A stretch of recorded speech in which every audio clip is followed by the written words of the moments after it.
यांच्या मार्गदर्शनाखाली अनेक निर्णय आपल्या सरकारने केले.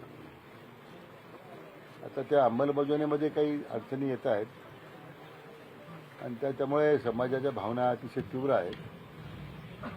विशेष करून जात पडताळणीचे दाखले देताना येणारी विसंगती, होणारा विलंब, जाणीवपूर्वक दाखले नाकारण्याची जी काही प्रक्रिया आहे, काही अधिकाऱ्यांच्या स्तरावरून जाणीवपूर्वक ते होत आहे, असा एक त्याच्यामध्ये मूळ आक्षेप आहे.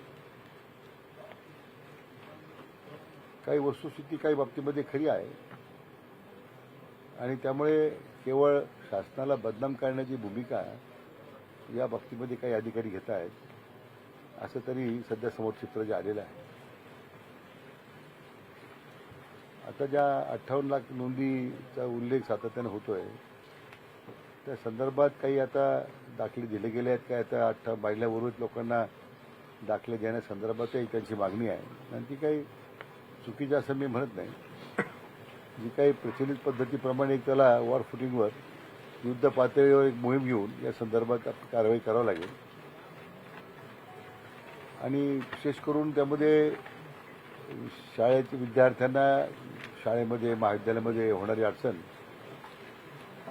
मिळणाऱ्या ज्या सवलती आहेत त्या मिळत नाहीत, त्याचा स्वाभाविकपणे परिणाम त्यांच्या कुटुंबावर होतो आणि तो एक रोष निश्चितपणे शासनावर आहे. अशा अनेक विविध अशा प्रकारच्या मागण्या होत्या.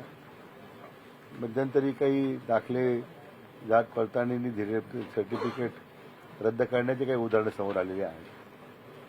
त्याच्यामध्ये काही राजकीय हस्तक्षेप झाला अशी चर्चा, अशी त्या काही मुद्दे आहेत. पण या सगळ्या बाबतीमध्ये माननीय मुख्यमंत्री महोदयांनी आणि माननीय उपमुख्यमंत्री महोदयांनी अतिशय गंभीर दखल घेतलेली आहे. अशा राजकीय हस्तक्षेपामुळे जे लाभार्थी आहेत किंवा जे पात्र व्यक्ती आहेत त्यांना त्यांच्या दाखले रद्द होत आहेत, हे अतिशय शासनाला मान्य होणार नाही. त्या संदर्भात त्यांनी वरिष्ठ पातळीवर त्याची गंभीर दखल घेतलेली आहे.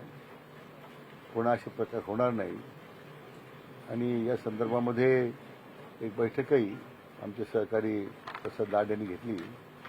आता त्यातून ज्यांच्यावर अन्याय झाला त्या अन्यायाचं निवारण करण्याच्या संदर्भात आता सूचना दिलेल्या आहेत.